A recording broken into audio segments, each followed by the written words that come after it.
We all ready, Dennis? We are rolling. Well, welcome everyone. Everybody having a great Conscious Life Expo? Isn't it fabulous? Oh my God. It's just like since 10:30 this morning, it's just been so energized and everybody is so happy to be here. And we've had all kinds of healing modalities and things for people. It is my, for me, it's like my baby. I started this 23 years ago and it was like small. And now it's growing up, right? And it's just wonderful to see how many people are being touched by it. I'm Shima Moore, Conscious Life Expo 2025, and it's my pleasure to bring in people that I so enjoy. And I know, I love David, and I love David, what he shares with everyone, because he really goes deep and he comes from his heart, and he touches, we both have the same North Node, I'm always very proud of that. And, but I love how he touches people's lives and makes a difference. And people don't quite do it. There's a lot of astrology out there, but nobody does it like David. So you're all very fortunate to be here this evening to share, to hear him live, because I know he has some wonderful information to share with us. And maybe even a little comedy at the end. We don't know. Talking about it. So without further ado, help me to welcome the Leo King himself, David Lawrence Harmon.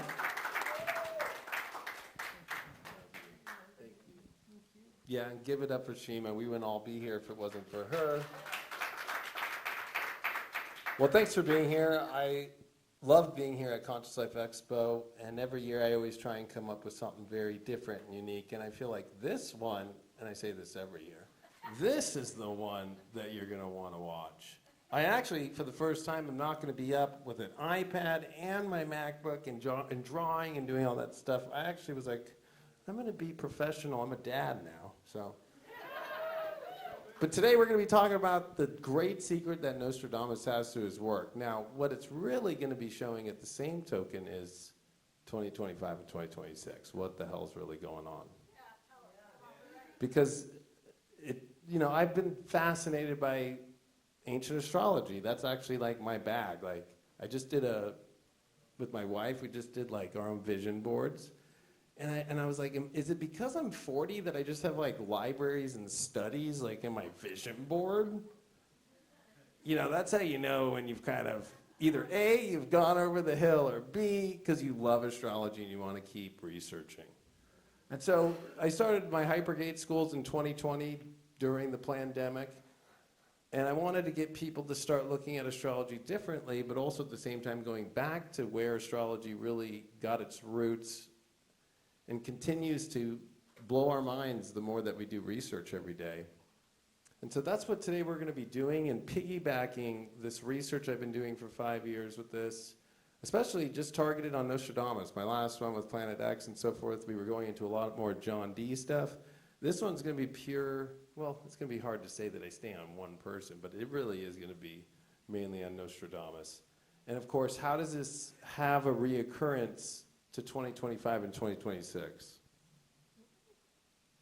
So what is the secret? We're going to be looking today at the Saturn in Aries and how it's in his prophecies back all the way from his book in 1555, which is Prophecies.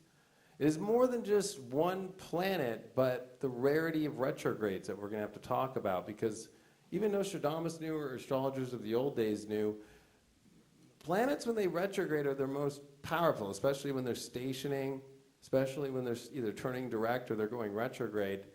So it's not just about, okay, because I see it in the astrology community a lot. Oh, Pluto just went into Aquarius. The whole world's going to change. It's like, well, yeah, kind of. It's like in your chart, if you base your whole life off just your sun sign or just your Mercury. You have to have the whole entire thing here. So, but the rarity comes when these retrogrades and these cycles come back. And it's retrogrades in the way that the orbits of the planets work that actually are the most interesting. So we'll be covering that. What does his prophecies actually say? That's kind of a nuanced thing. If I were to hand you the book of Nostradamus' prophecies, y'all would be like, I don't know. We are entering a critical mass energy on the planet. What does that actually mean? So that's going to be really fun to be looking at. That I'm sure you guys are all feeling it now, the ramp up of energy. I mean, if you just looked at the last month of energy, it's just like, right? So this critical mass is hitting, and so if you think about planets and how they work, their cycles hit critical mass as well. And so critical mass can be looked at as finally reaching a peak point. But what happens after that? So we're going to be talking about that. Then, of course, predictions I have from this 5-year research, and then planet discoveries that make astrology what it is today and how it moves forward. That's a little bit of what I covered on my last lecture here, but we're going to be talking about it. Now, that's Michael Nostradamus, born in France. Most astrologers had beards during those times. And a lot of them looked like this. Now, this painting was actually done by his son, which is going to be important to talk about because his son is who he writes to at the beginning of prophecies. Literally, there's the preface that starts, and it's to his son Caesar. So it's interesting. I'm going to give you guys the really fast track of Michael Nostradamus' prophecies book. It literally starts with the preface, and it's written to his son Caesar. And in it are all of his secret codes, and it's astrological codes. And he even, which I'll cover in here, discusses things like all these people are stupid, without back then saying stupid. They're going to look at all these quatrains, and they're going to be like looking and be like, oh my gosh, the smoke in the tower, and that's this. It's all not that. It's astrology. Because back then, you have to remember, he published this in 1555. John Dee was still not that big a deal yet. He's 1564 when he starts publishing Monas Hieroglyphica. And you have to remember at that time, astrologers, the two big dogs on the street were Nostradamus in France, and in England it was John Dee. There was a couple others, but they didn't get the same kind of royal treatment, literally. Now, I actually used AI like a year and a half ago to make this for my Hypergate school, because what is it that prophecies are about? What I'm going to reveal to you is that it was laughed upon in 1555 to be an astrologer and look at planets and where they were in the past to relatively understanding what it's going to be in the future. That Nostradamus was laughed at, and actually astrologers at the time thought, you can't do that. And what's interesting is, I want people to take that in, because think about being in 1555 and you're looking ahead at the cycles of the planets and you're actually predicting what's going to happen, but you're also at the same time not doing it as so this is going to happen and there's going to be a president and there's going to be a this. It's not like that.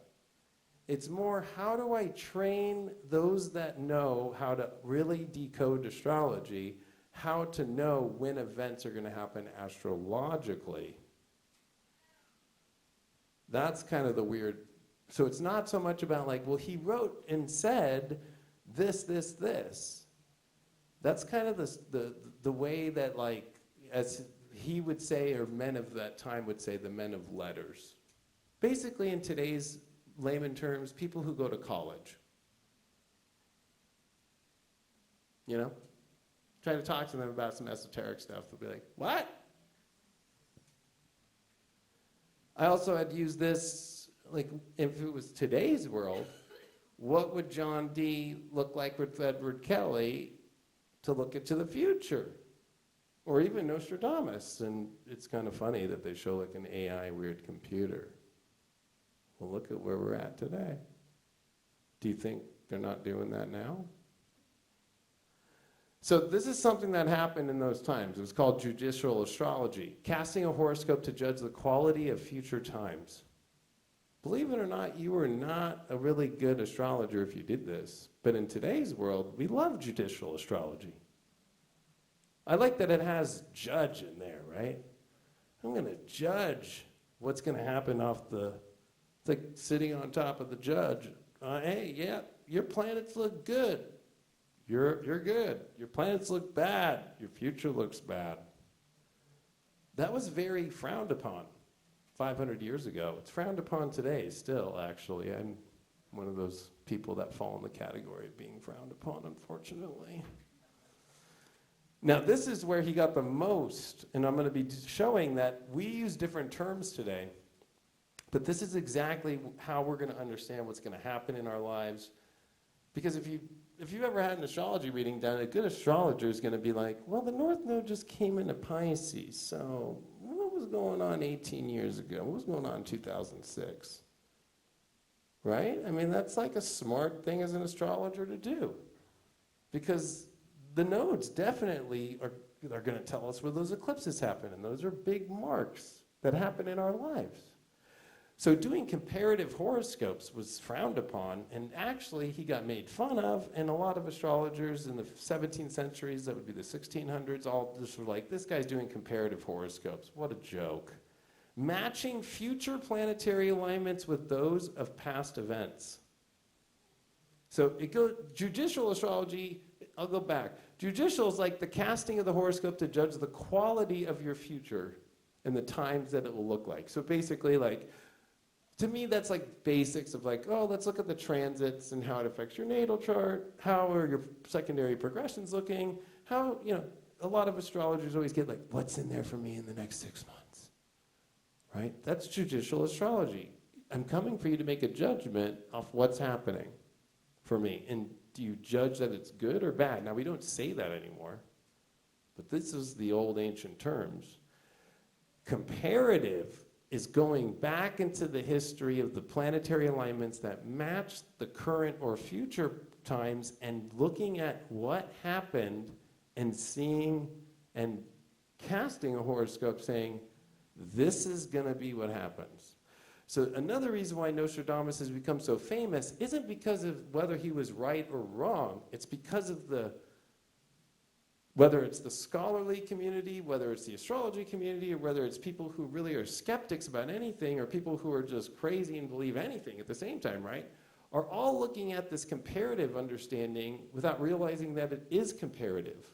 That he's not looking at things like, he wasn't one that scried as well, okay? Back then it was pretty normal to use water, fire, even take nutmeg, get a little bit of a buzz going in the middle of the night and try and see things into the ether or see things through the water. He did that too. They call that ayahuasca ceremonies today. Or whatever you want to call them. There's a lot of other ways. But to me, it's not like, I don't think any of us are making, anybody that's in this work, astrology, human design, or anything, we're not in the middle of our ceremony, like predicting the whole thing unless there's like people around us. But if we're going to do a body of work, it's through those experiences that we transfer energy into our like understanding and our awareness more. So this is what he writes to his son at the beginning. And I've got some stuff in red here. We're not going to go through all of it, but he talks everything at the beginning, though, about since government, sex, and countries will undergo such sweeping changes, and they'll be opposed to what now obtains. In 1555, it was monarchs. And one thing that I've noticed is all the astrologers of the 1500s, some in the 1600s, all love the idea of the republic. Well, they're not like the monarchs. Because, of course, you say the wrong thing, you publish your almanac, like in the case of Nostradamus, he published an almanac in 1563 and got arrested because he didn't get clearance from the king. Then he got pulled out of jail and said, yeah, we clear it. But the idea of that time period is the governments don't want you to be who you are, believe what you want, you have to go with this. So it's really interesting because if you think about right now where we're at, whether you look at that as religious or not religious, there's been a lot of, if you don't sway this way or believe in this kind of ideology, you're not going to be able to work or you're not going to be able to do this. And people have really took a stand against that. And it's from all walks of life. It's not even about being political. It's just like, hold on, let me be who I want to be. But in the red here, he gives these little secrets. The whole work is thus written in the nebulous rather than planetary, or sorry, I can't see with this light. I'll read it from here. Than plainly prophetic form, so much that you have hidden things from the wise and the circumspect. That is the form, the mighty and the rulers, and you have purified those things for the small and the poor. And through Almighty God's will, revealed unto the prophets with the power to perceive what is distant and thereby to foretell things to come. For nothing can be accomplished without this faculty, whose power and goodness work so strongly in those to whom it is given, that while they contemplate within themselves, these powers are subject to others' influences arising from the force of good. So one thing is, if you're not in a space that's good, it ain't going to come out good. Let's be real. So, he at least is the first astrologer in the world to ever actually put out a prophecies book and say, if you're going to talk prophecy, you better be in a good space, because it's just going to be a bad prophecy and probably a bad thing that could happen. But he's very, very specific, though, on what to do, because this perfect knowledge can be acquired without divine inspiration. But guess what happens? Like, will it really be divine? But for understanding created by the intellect cannot be acquired by means of the occult, only by the aid of the zodiac. He's very clear on that. Bringing forth that small flame by whose light part of the future may be discerned. And I put again in red, above all, avoid the vanity of the most execrable magic formerly reproved by the Holy Scriptures, only accepting the use of official astrology. Now, official astrology is judicial and comparative in that time. So, believe it or not, official astrology at that time is what was banned. They didn't want you, because it was against the church. The church didn't want you to know about the future, because only God knows the future. So it's really interesting that he's telling his son, it can only be off the astrology. So I'm going to give you guys a little, think about it. If you read a book that has this really interesting, 10 pages to his son, and then most of it is all in centuries. They're not chapters. Century 1 through 7, it's just quadrants. It's like poems.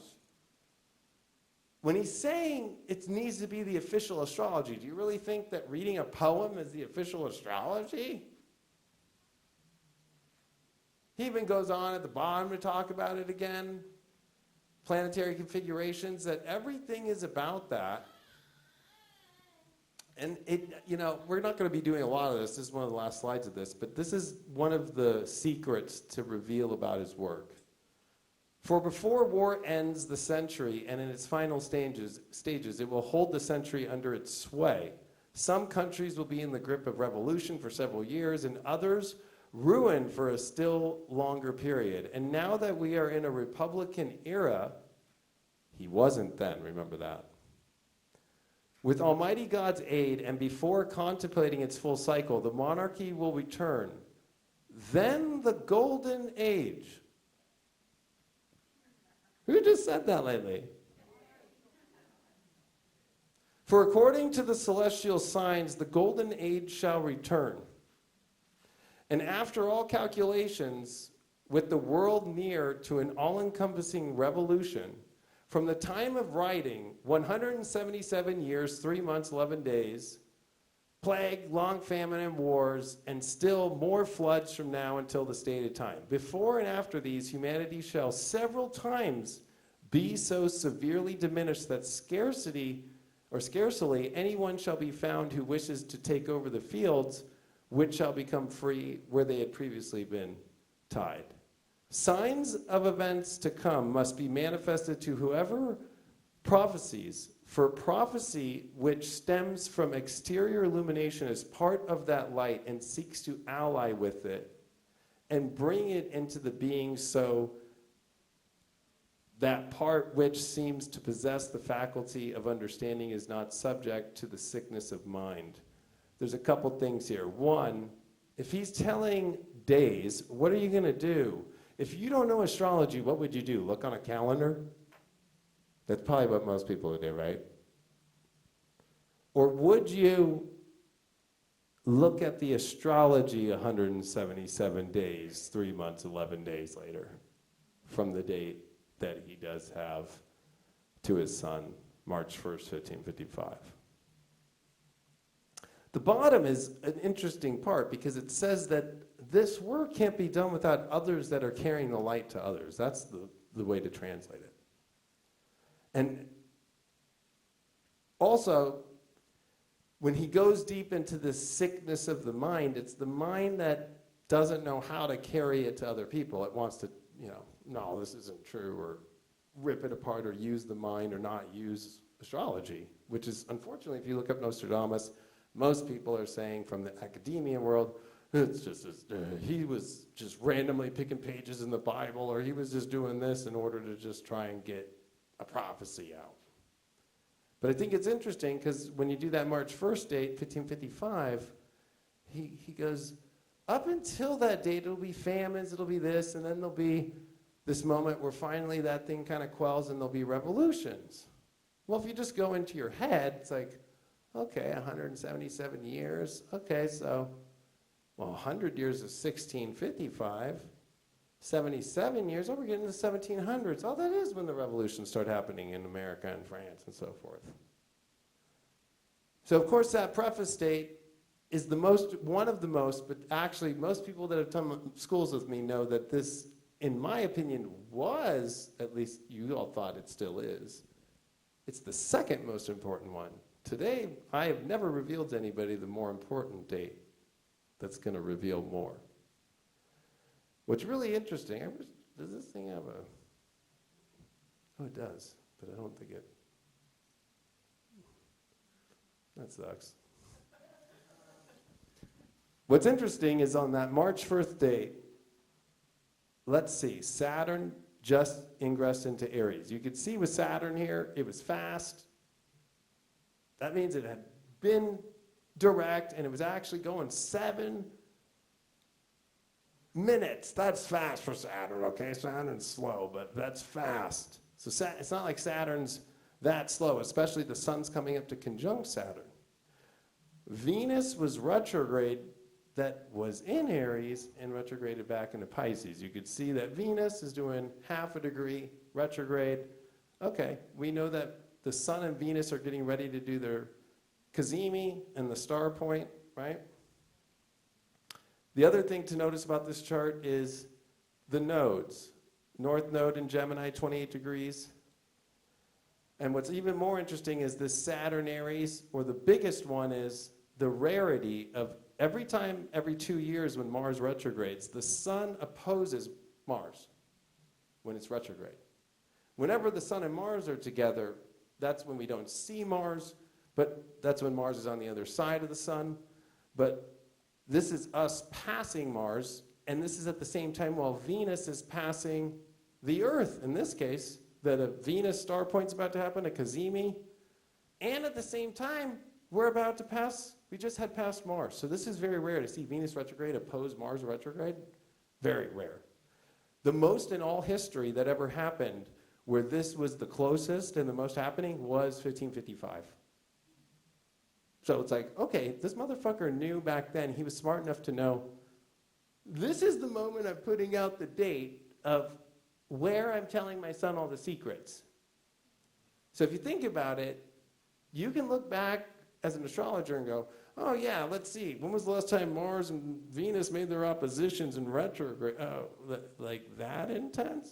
Never has happened and won't happen in our lives.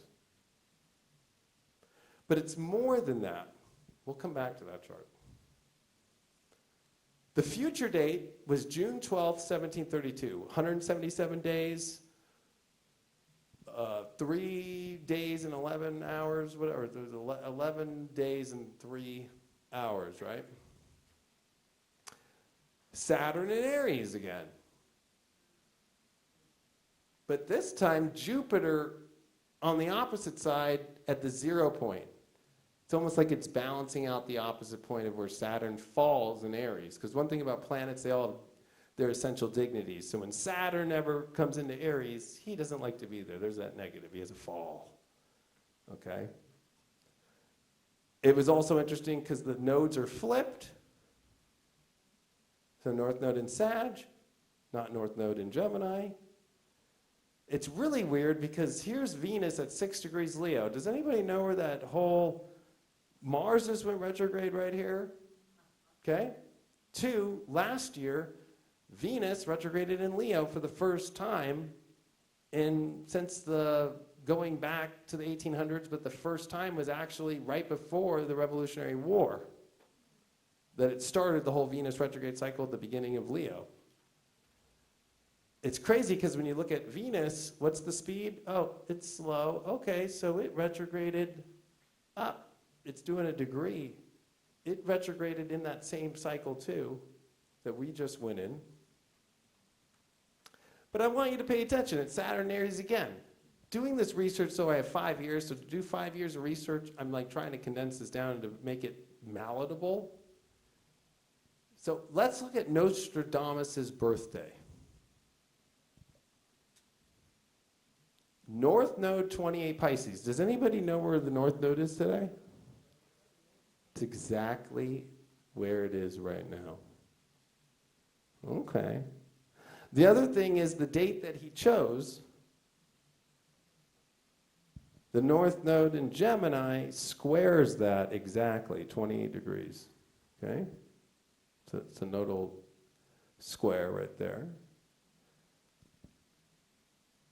Mars, Saturn, and Jupiter retrograde. All in Cancer. But to have... back then, they knew about those planets, right? It's not like Pluto or anything, but what's really interesting is that means the sun's going to be opposing. So you would have seen all 3 in the sky, okay, when he was born. That night, you would have seen all 3. What's more interesting about his chart, that Venus stopped 4 minutes about to station retrograde.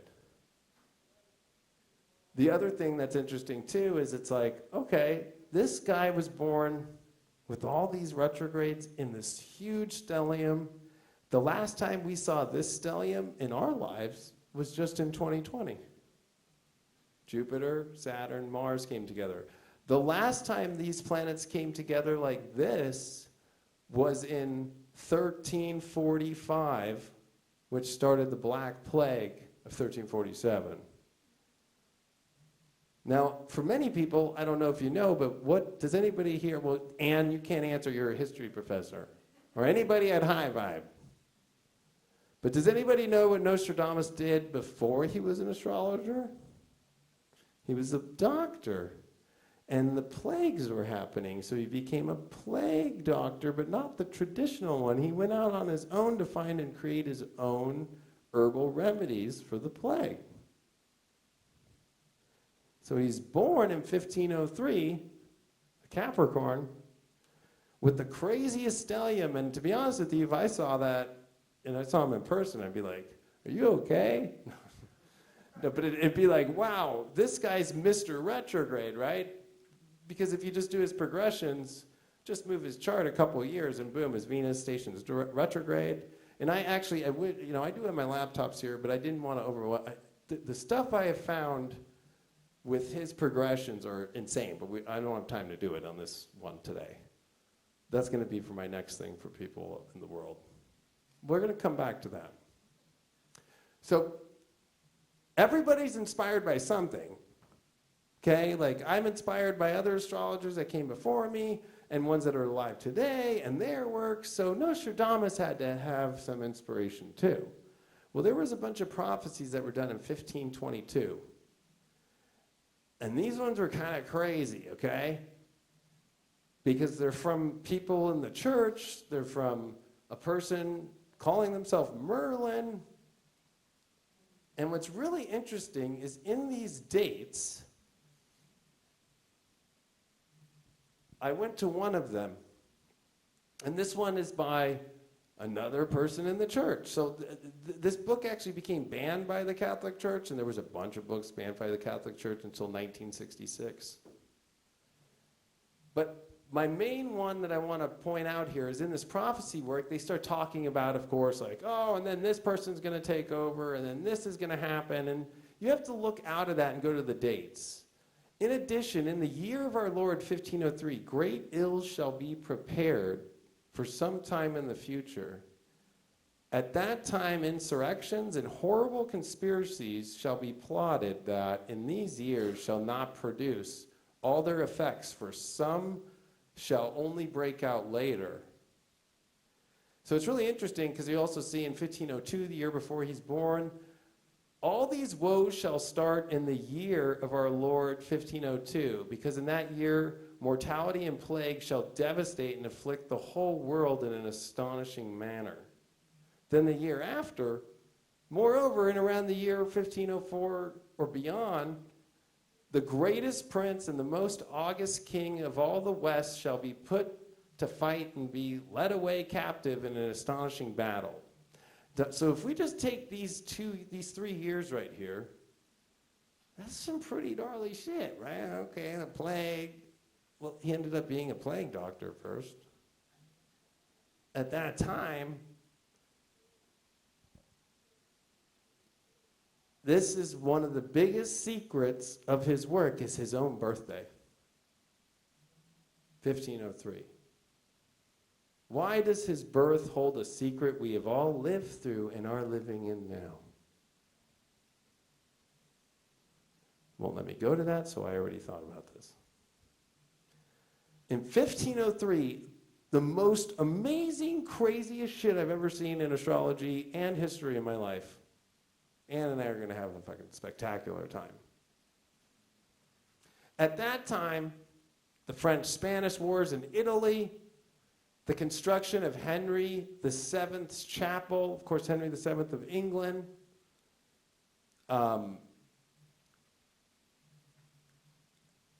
This is where Christopher Columbus discovers the Cayman Islands, which he names Las Tortugas after the numerous sea turtles there. Naples is captured by the Spanish. The coronation of Montezuma II as the ruler of the Aztec Empire takes place as the Aztec capital, Tenochtitlan, now part of Mexico City. So that's when the Spanish are taking over. They're coming in that 1500s to take over. And they do. And they get rid of the Aztecs. But that's the end, the coronation and the beginning of the end of the Aztecs. So it's kind of like simultaneously happening. They don't realize it yet, but it is.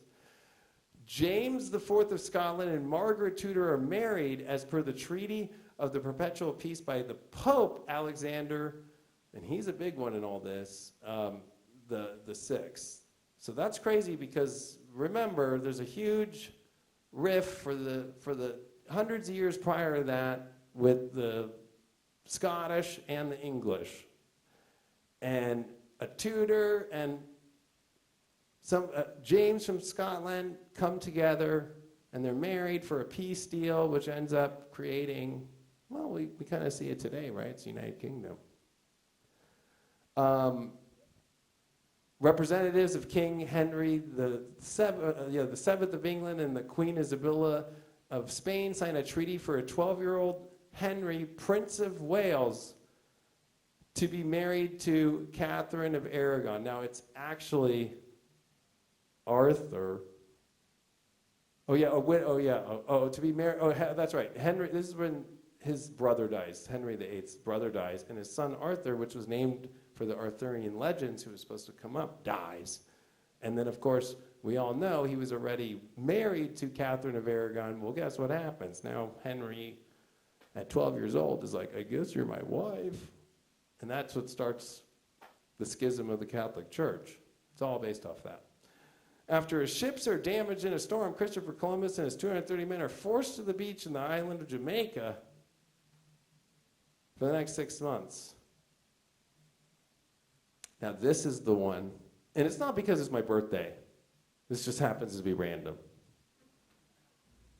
Many people don't know this. And you know what, I've known it, but to teach this to people is going to be really cool. The orbital calculation suggests that on this day, in 1503, Pluto moved outside Neptune's orbit. Okay? Remember, Pluto's farther than Neptune. So it moved out farther, remaining there for 233 years.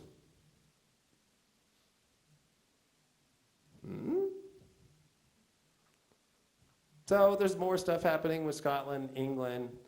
Of course, at that time, Pope stuff, the stuff that happens eventually in the Aztec Empire, that of course, in Mexico, the really Aztecs, right? There's a bunch of treaties. Another Pope dies, and this is crazy. After Pope Pius III dies, less than 4 weeks after being elected, prompt the calling for a second conclave. In that second conclave, it's kind of crazy because coming into this, it becomes to where it's only Italian popes for 400 and up until John Paul II. So you have to remember that, like, it's always an Italian pope up until we get to kind of crazy. We're going to go into that Pluto thing and the Neptune thing. The exact time period it ends.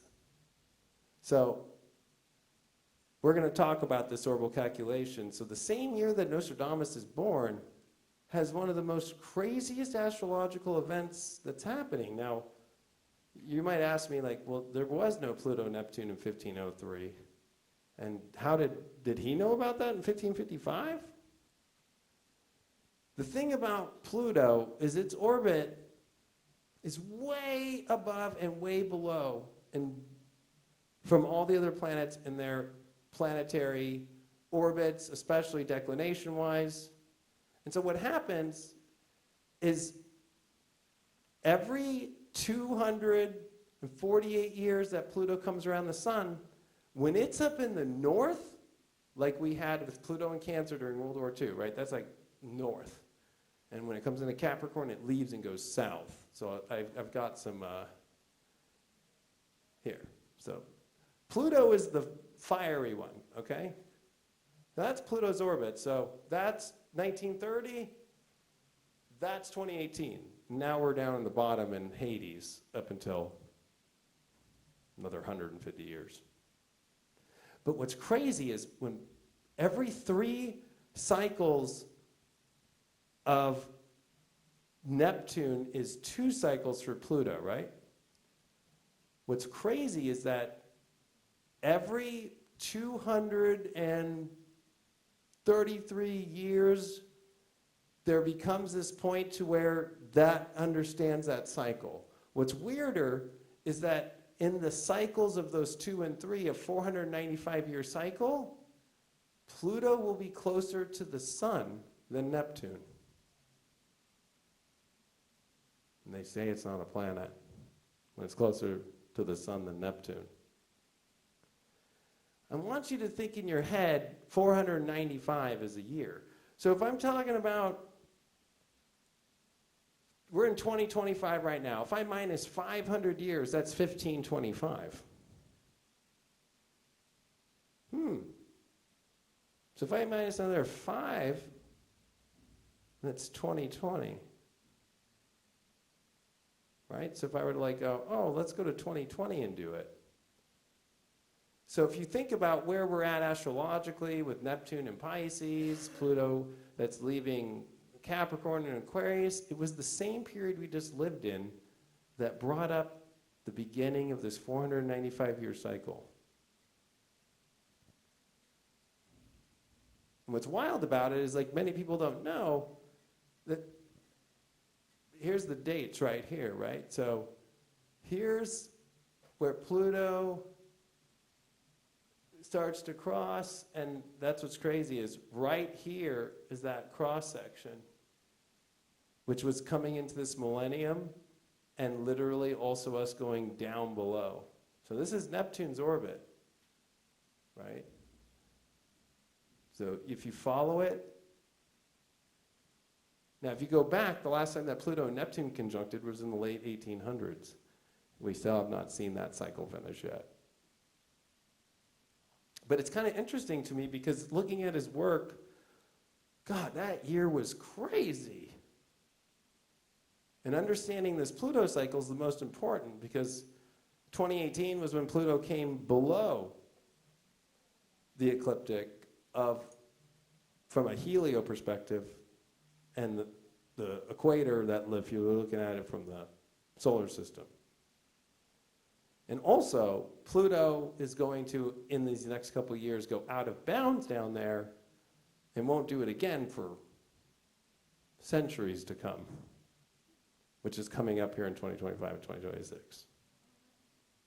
So this is all about reoccurrence. The astrological model for mundane astrology.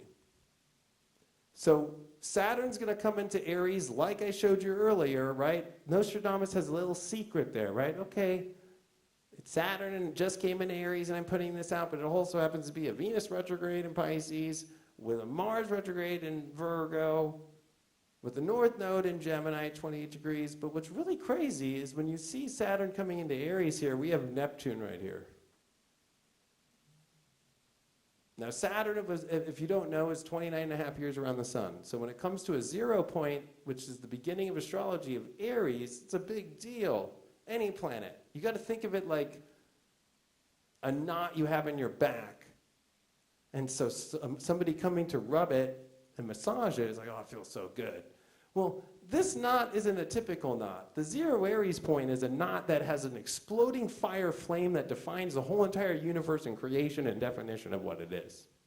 So when you have planets cross it, whether it's Saturn, who doesn't like to be there, Neptune, which is the last time that it came into 0 Aries, which I do have right here, which is coming up next month, March 30th, 0 Aries, was 1860 when the Civil War started. Like to the exactness. Look at the way the world is right now. I wish this little pointer worked. What's that North Node Venus conjunction happening with Neptune coming into Aries? Oh, Venus retrograde? Oh, North Node, exactly where Nostradamus' birth is? Huh. Okay. Or Saturn and Neptune are going to finally make their conjunction. Oh, that's weird. I don't know why that happened. I don't think I can fix that. That kind of sucks. Well, Saturn and Neptune meet in February of 2026 at 0 Aries.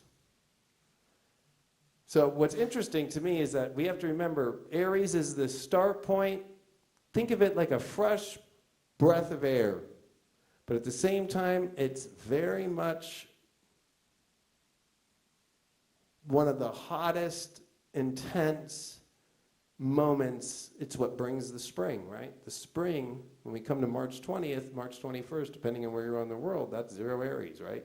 The sun exalts itself there. It's the beginning of the astrology chart. If we go back to Nostradamus' birthday, he teaches us a little bit through his own chart. And what I want to get with this is that 1503 mark. He had Saturn in Cancer at 15 degrees. He showed in that future date Saturn at 15 Aries. Now, if you do Saturn cycles, are really easy. Every 7 years, right? So like when you're 7 years old, Saturn squares your Saturn. When you're 14, right? And you're in puberty, it's like, yeah, you better think twice. You know what I mean? Saturn opposite Saturn in your chart. And then when you get to 21, it's like, you really better think what the hell you're doing right now. And then your Saturn return at 28 through 29 and a half, right? So if we just take the basic 21 years, add 21 years to 1503, we get to 1523, which actually is everything that's related to the astrology we've been in, the Saturn-Neptune energies that we're in, 1523. It's kind of interesting because that was also Saturn coming into Aries. Or we could use the Pluto-Neptune cycle where Pluto overtakes Neptune and closer to the sun, 495 years, which we'll round that to 500. We're at 500 with all these things. that this idea of even what Nostradamus said, this golden era, what is that about? You hearing the same thing? Now, his north node at 28 of Pisces, that's where it's at right now. The one that he showed in March 1st, 1555, remember that guy was at that time 52 years old, which was his Chiron return just finished. You know, he's literally like, oh yeah, the exact moment that the node's squaring my node, he would have known this, the exact moment that Saturn's just came into Aries, these retrogrades. What's crazy is really looking at this chart, and I wish I could put every chart up, but I do have my laptop here, I probably could plug it in. But what's crazy is looking at the beginning of this. Neptune coming into Aries next month.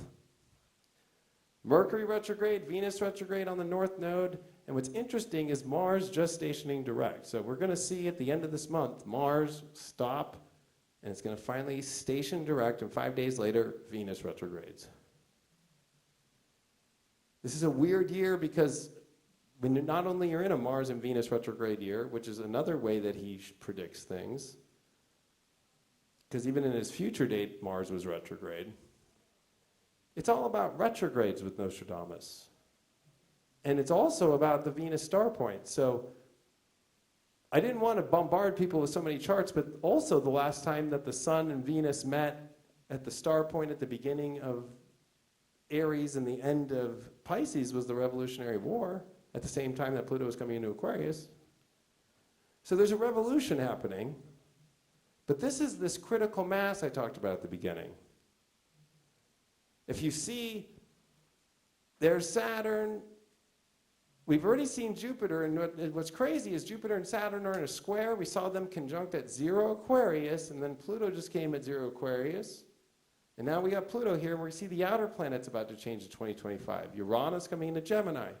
Then, of course, we're going to see Neptune come into Aries like it does right here. And then both those two outer planets, Neptune and Uranus, are going to retrograde backwards, come back into their old signs of Pisces and Taurus. And then by the time we come into next year, Saturn and Neptune meet at that 0 point.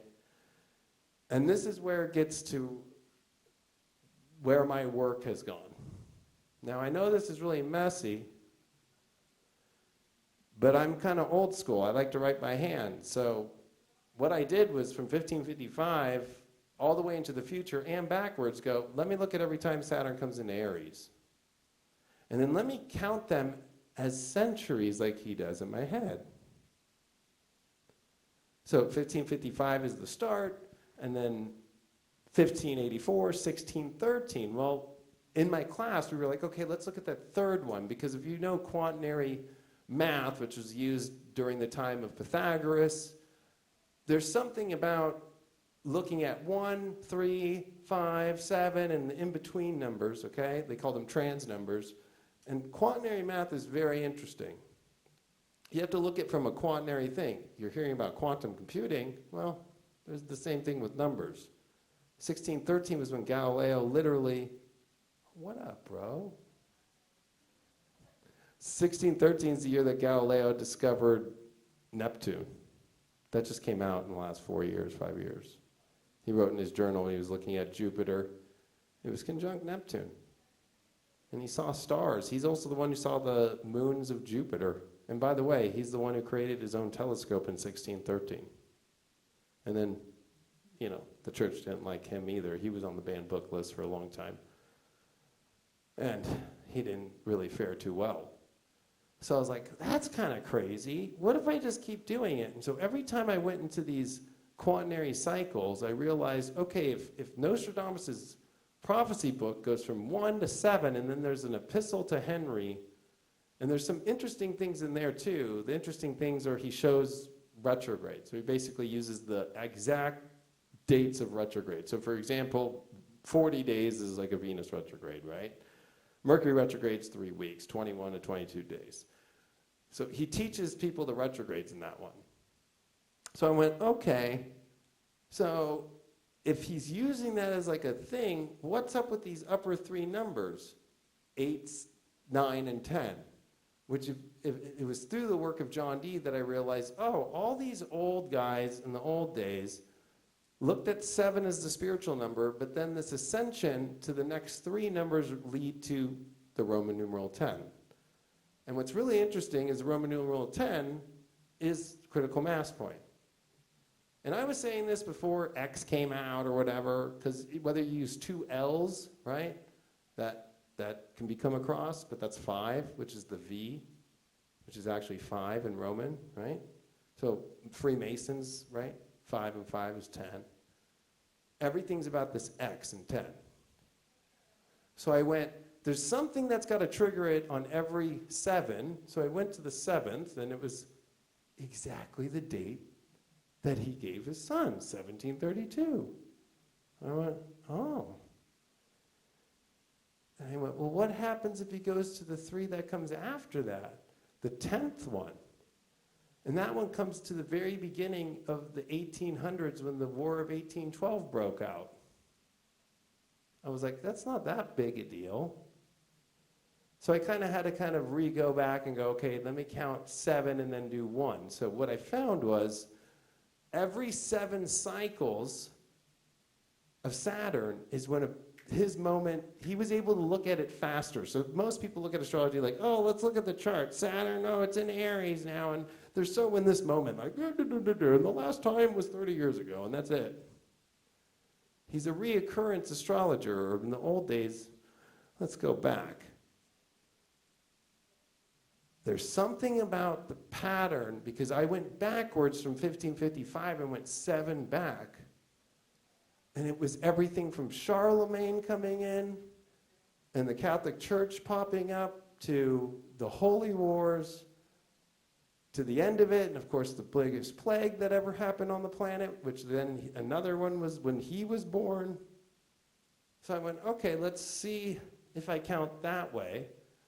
So that's 10.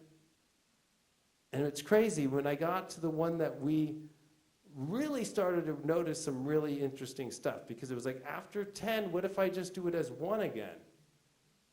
Or do I start it as, okay, let's go back up to 7 and go 1, 2, 3, 4, 5, 6, 7. 1937 into 38, and World War II starts to pop up, and it's kind of crazy, because I was like, okay, that's getting a little bit too hairy. And so then I went, okay, so which one are we in now? So there was 1967, 1996, 2025, the 17th cycle since 1555. And what's interesting is the way that I counted them, I almost made them like they were dates. 3/17/2025. Now, there's not even AI that could tell me this shit, okay, right? I'm just kind of like, And it's crazy, because if you do March 17th, 2025, so that's 2 weeks before Neptune comes into Aries. So that means the sun will be back 10 degrees and go back, and it will be conjunct the North Node, exactly where his North Node was.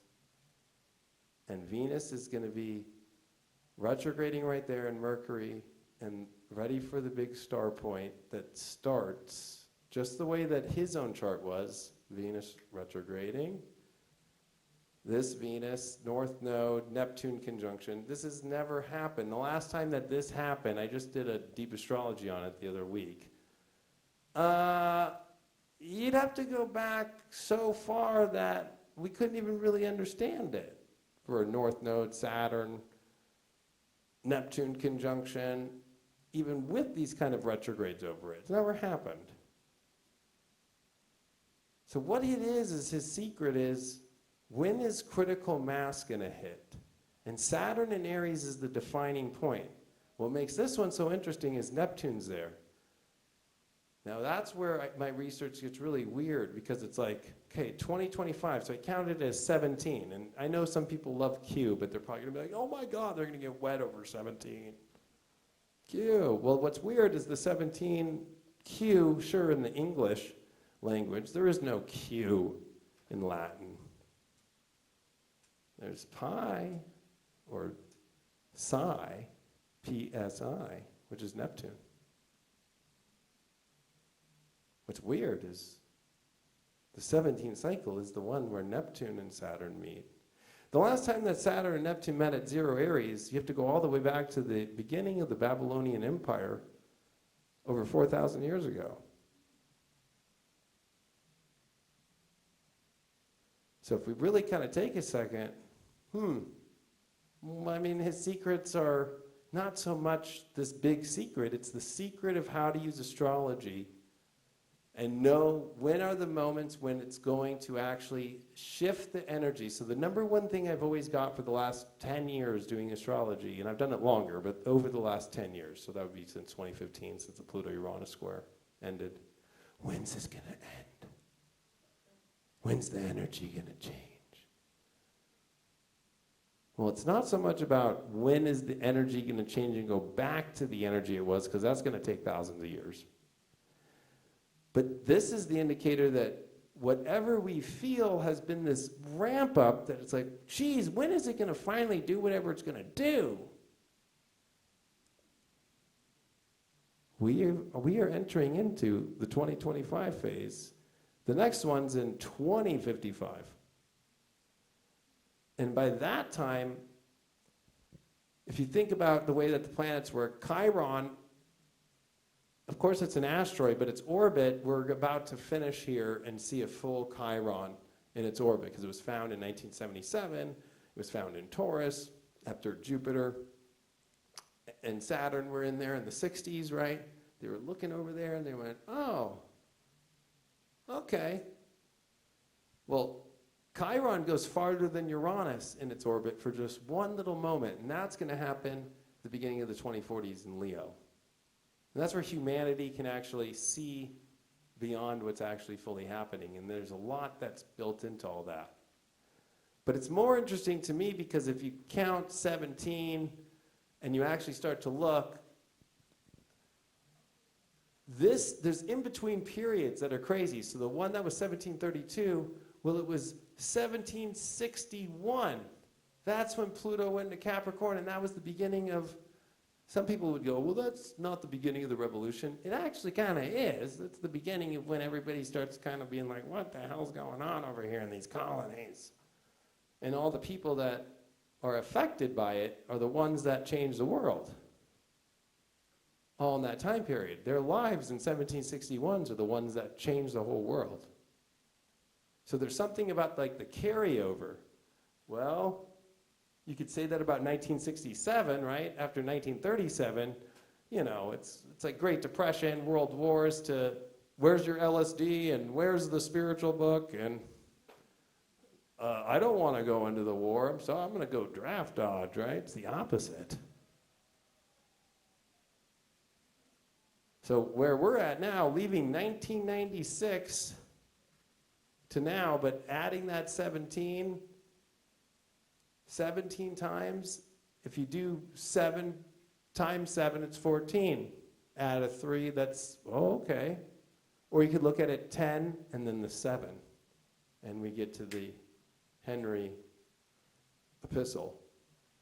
No matter where you slice and dice it, this is the date. Now, I had so many slides, and I still have more slides, but it's like, I bought a book because this is a fact about Nostradamus. There are no real official copies of his prophecies book, okay?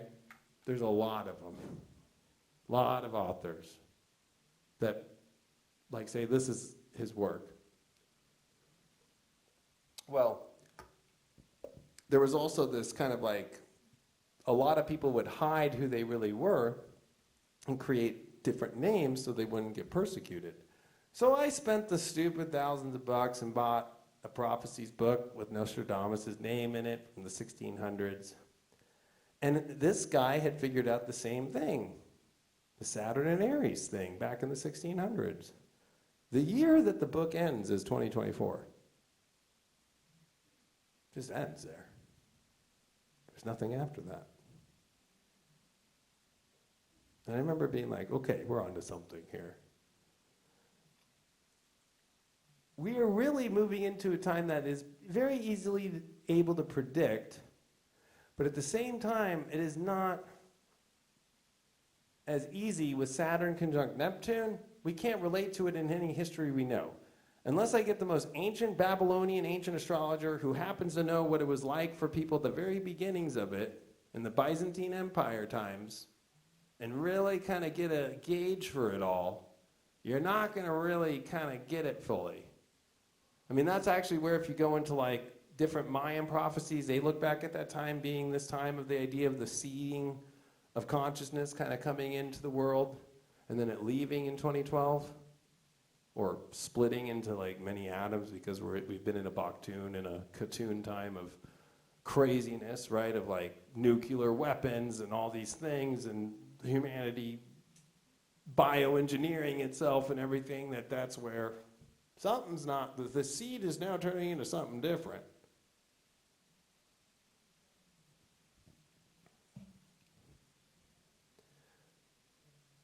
"2025 is the mark. The future of the world we do not yet understand but will." That's the problem with Neptune. It's very hard to see. Although, the last time Neptune came into Aries was the Civil War, literally.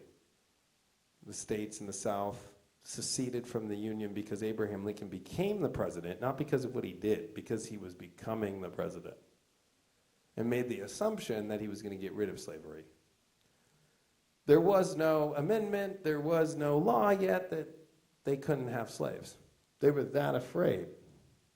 Sounds very familiar right now. But the fact that we have Saturn going to be on here, it's marking us into a world that we could never even fathom, which, to be honest with you, is a world that the way we've always thought life was going to be is over. It's coming into a new thing, which I think is a beautiful thing. Of course, there's carryover of things. But what I find really interesting is this is the X moment.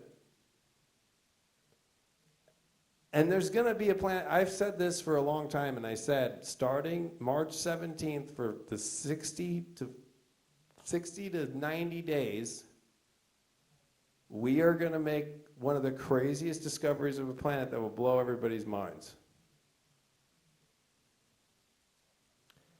It's kind of crazy because if you know right now, the world in disclosure, declassification of the JFK files, Martin Luther King Jr. I think a lot of people are like, okay, where's all the little alien men? Well, okay, that's very projected onto you through movies. The one thing I think about is Pluto. It's the only planet that's been X'd out, literally, right? Right? And why were they so obsessed to go find it and take a picture of it in 2018? As they knew it was going to leave and go south into Hades, literally. There's more out there discovery-wise that we don't know about that they've been hiding. I mean, come on, Space Force.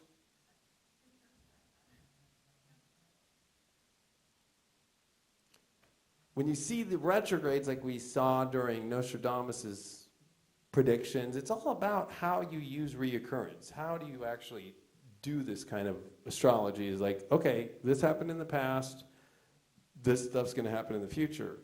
A lot of the work that he did, that's why I went to 1503, is the last time that Jupiter, Saturn, and Mars came together was in 1345. Prior to that, that created the Black Plague. And by the way, it was Anne who helped me, Dr. Ann Wolke here, who's a history professor at Cal Poly Pomona, who had tipped me off that there was an astrologer for the Pope that gave the Pope that info in 1345. And what did the Pope do? He didn't tell the public. But he went and put a couple fires around him when the whole Black Plague started, the Black Death, and he survived, and half the world didn't. That's fact. Now, I'm not here to tell you that we're about to enter into some death wave or something like that.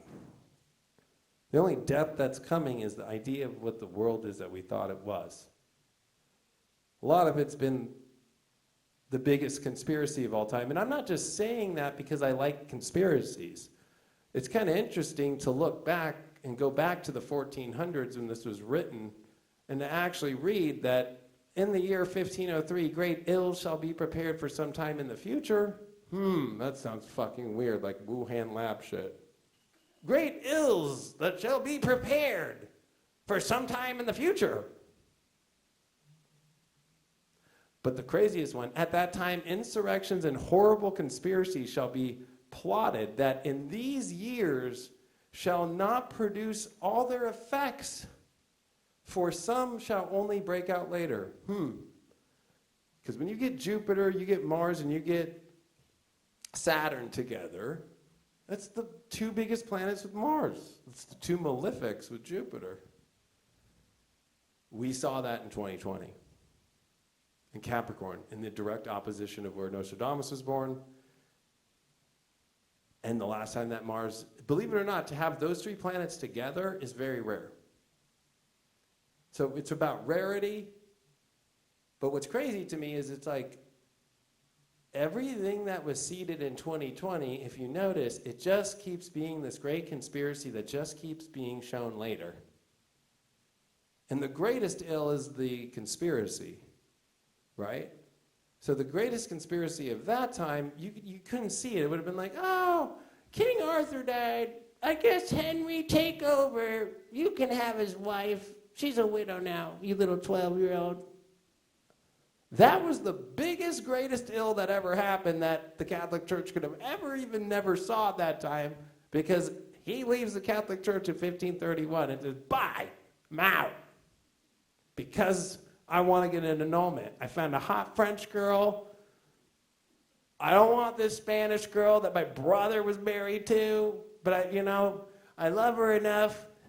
Can we just send her off somewhere in a nice little place in the countryside and I can have my little French hot wife?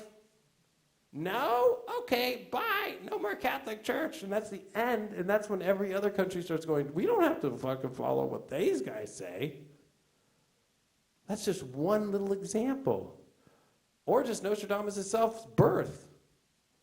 There was no astrologer to this day that has ever actually written a prophecy book using the oldest stuff from the ancient times, the ways to do it, and also teaching it using astrology with a hidden code of it.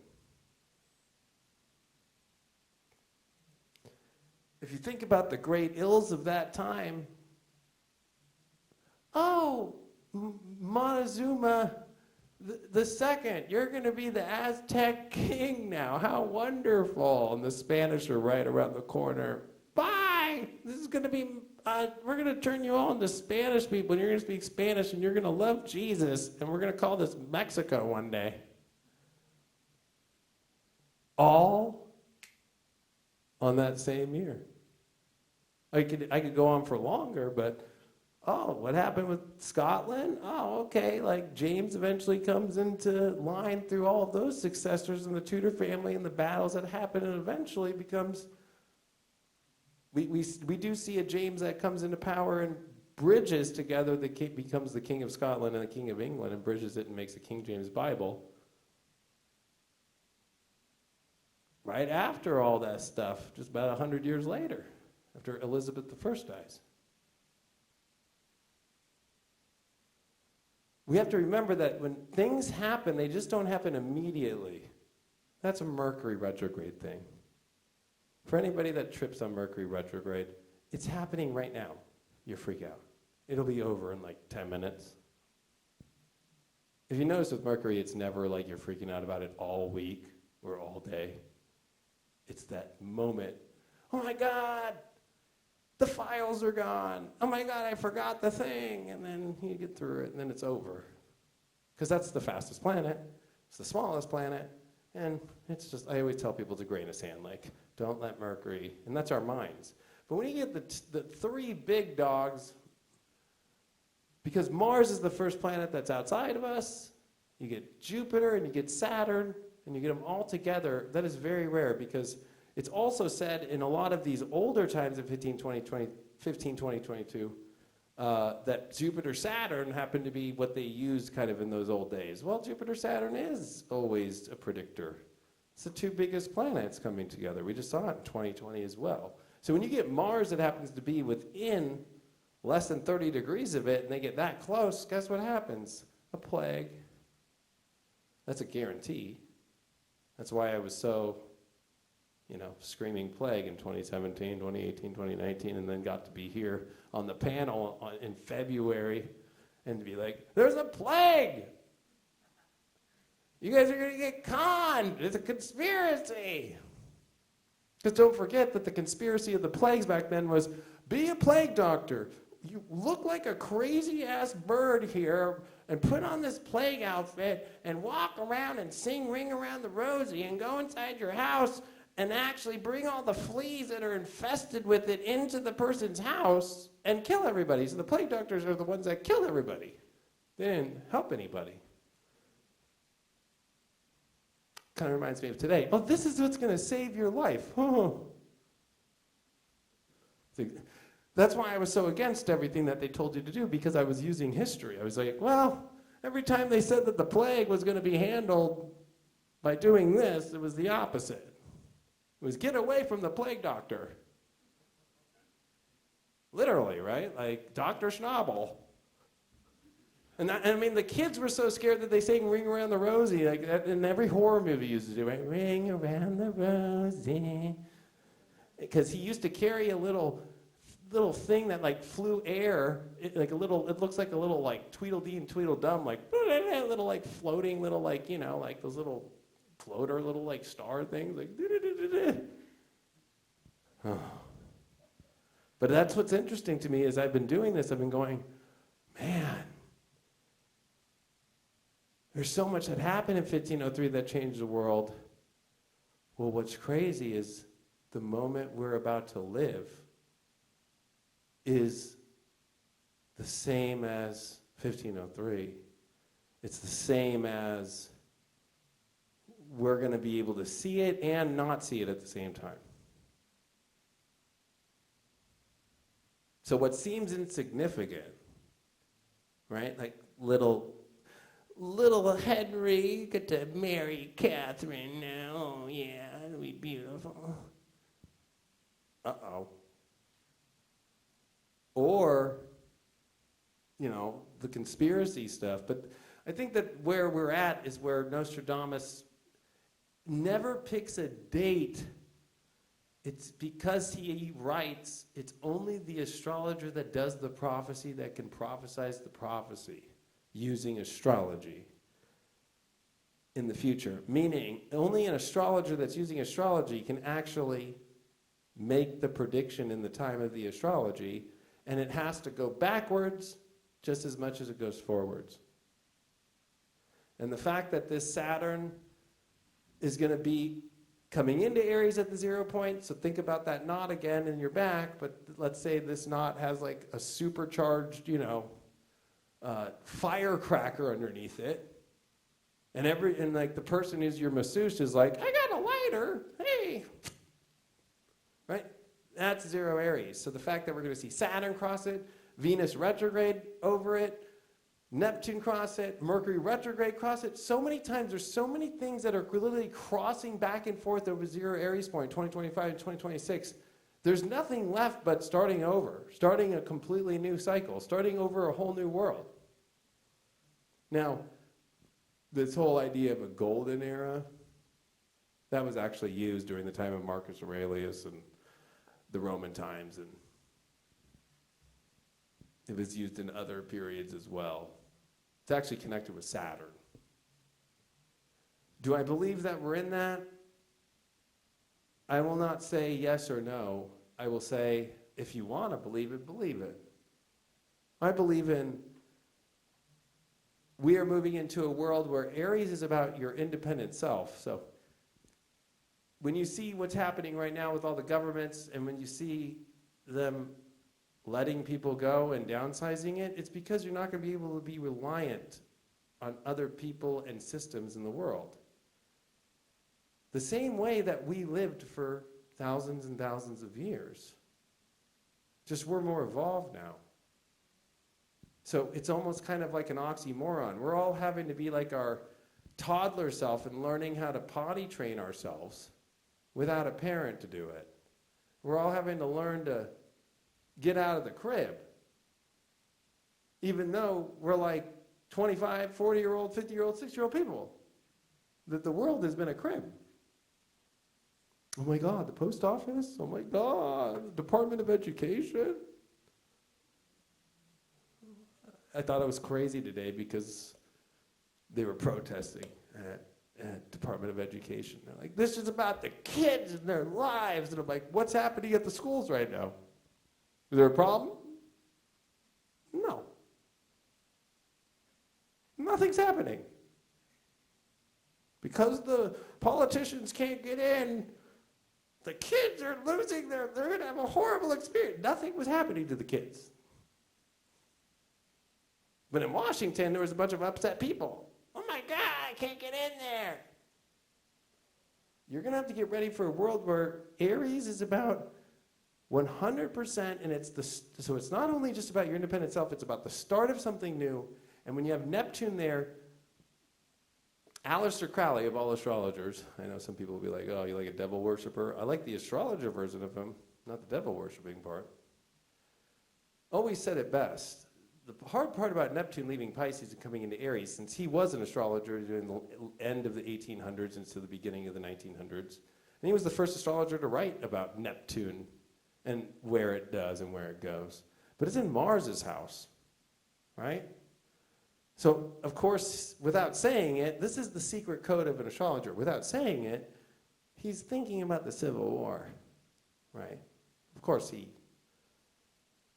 was born during the times right after it. His grandparents would have been around for it. You know what I mean? He's like, oh, this is where the fiery energy that hits this emptiness of people. So if you take the slaves, for example, it was a horrible situation for them. But there was these people in the South that actually believed that God had told them that they'd give a better life to a slave in the southern states of America than they can on their own. Right? The southern way, right? The way that you live in the South was better because God knew. What it is an emptiness that these people try to fill up with, that their spiritual ego goes so far. And I will blast both sides of anything. When I heard Trump say, we're going to go into Gaza, I'm like, you better fucking not. Because this is also bringing back the astrology of when the Templar Knights all died and lost their crusades. So you have the Muslims, you have the Jews. Where's the Christians in this battle? Oh, Trump wants to go in there now? There's a Christian conquest right now that's going to lose, but all three are going to lose. So weird, the bombs. Did you just hear them? When I look at this Saturn ingressing to here, oh boy. The fact that we're getting it so many times, both Saturn and Neptune. The fact that Saturn doesn't conjunct Neptune blows my mind.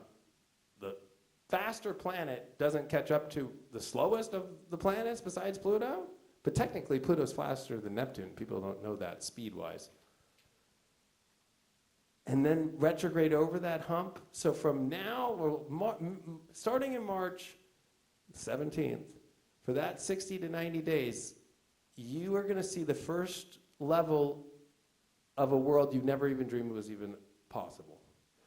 The whole thing is about staying within your heart and not relying on what everybody is doing. Because with Pluto and Aquarius, it is not about losing yourself. Like you have to have your oxygen mask on before you can help other people. And sometimes Pluto can do some pretty crazy shit, right? Pluto rules Scorpio. Pluto loves to be obsessed, and I think some people, all of us have maybe been there where we become obsessed over a person and we'll do something that we don't even want to do just because we want them. The problem with Pluto and Aquarius is about the highest of highs, Uranus, up above in the heavens and the skies. Pluto is down in Hades. Pluto does not want to be there. So the problem with all these outer planets in modern astrology today is nobody wants to say, where is Pluto at its fall? Where is it exalted? They just say, well, Pluto's at home in Scorpio. Well, obviously it would be detriment in Taurus. Where would it be at fall? Aquarius. Emotion? Do you think Aquarians like emotion? Pluto is all about emotion. Aquarius is like, can we just like disconnect for a sec and can I get some air for a sec? Can I like observe this with my mind? Can I observe and see if you are still sexy or not? I kind of want to see it from a different angle. Leo is like, I'm in it all the way. So of course that's where it's going to exalt itself, right? Like in Leo, like, let's live or die, motherfucker. Right? Aquarius is like, hold on a second, let me try and convince you not to end this. Right? And Pluto's willing to like listen, but also kind of goes, no, I don't think so. So the problem that's going to show up here is that a world having to watch a transformation where everybody comes back to their own individual freedom fully, without anybody there to tell them what to do. Most people don't know what to do with themselves because they've been defined by systems and structures. And so that's what's going to be hard, is this next 2 years, it's not about politics anymore. Capricorn's over. What the secret was, though, is that we hit the critical mass. This critical mass point is literally 2025, and in 2026, it's full steam ahead into it.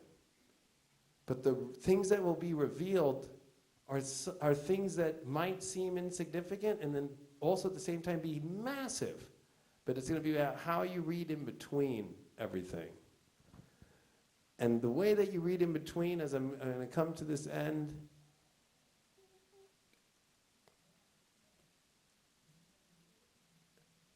this was from last year, but Nibiru sits at 24 Taurus.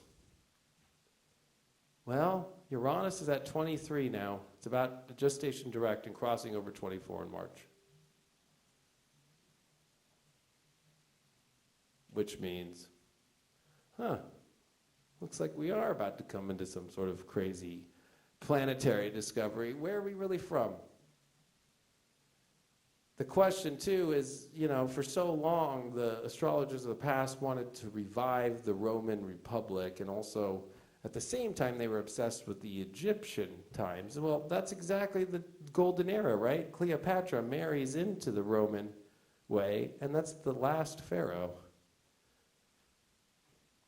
So of course they think that's a golden era. Rome wins, we get Egypt, we get all the secrets, we got all of our stuff, and then it doesn't last like more than 400 years, and then the Goths take over. But the idea is, can we stop looking to revive something? Is this the moment that we have reached where we can actually start to go create with Saturn and Neptune, not somebody else's dream, but our own, that we don't know what it is yet? And that's okay.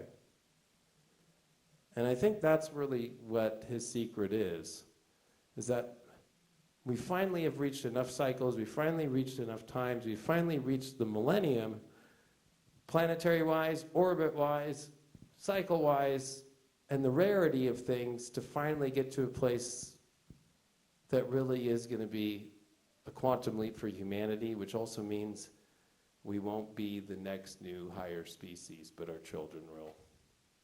And they won't be the same as us, which happens all the time, but we have reached the place where we will mark Homo sapiens end to the next kind of human being we've never seen before.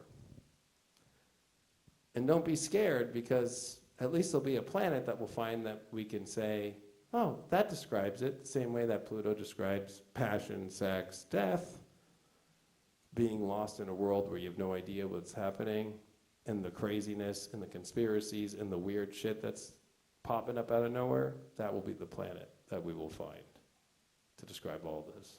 So it was really the secret that all of those guys knew about the outer planets. Because in the charts, I got a minute or something?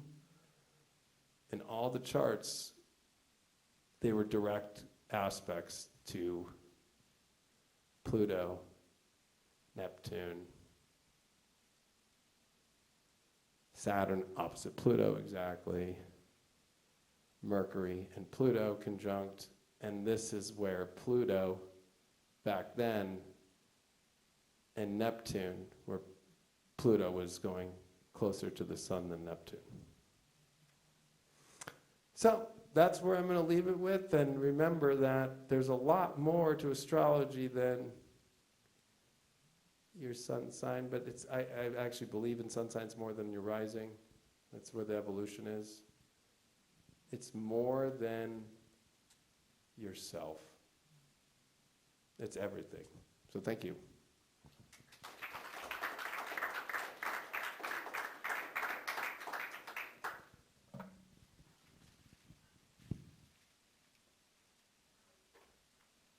A minute to spare.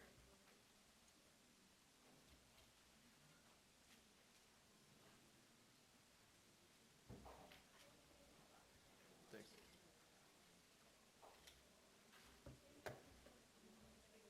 Can I just pull this out, the USB?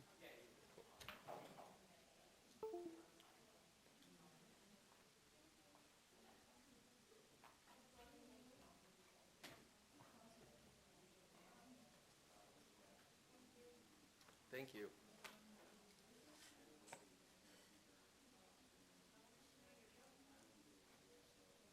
I hadn't even thought of one yet. I was just going to go into.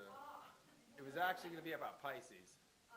And be like, you need to have a Pisces around to know what's happening with Neptune and the North Node conjunct right now and everything, because I'm married to one, we got Dylan here. However they're doing is how well we're actually doing overall. What about somebody with a stellium in Pisces? No, it'd have to be a Pisces sun. But not crazy though about his own birthday, right? Like, I took it to that level now.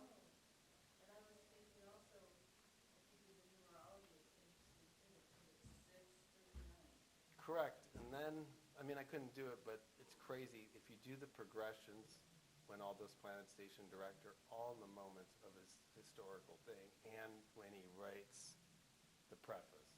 It's when the station directness happens of that Venus finally.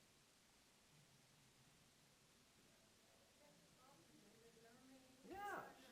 I just love that they're so awesome. Sign copious notes. You know, I mean, it's kind of more crazy astrology. No, I love crazy astrology. I love your history. I love how I do the same thing, just bringing out their history. Yeah. Behind that, right.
No, I live in LA area now.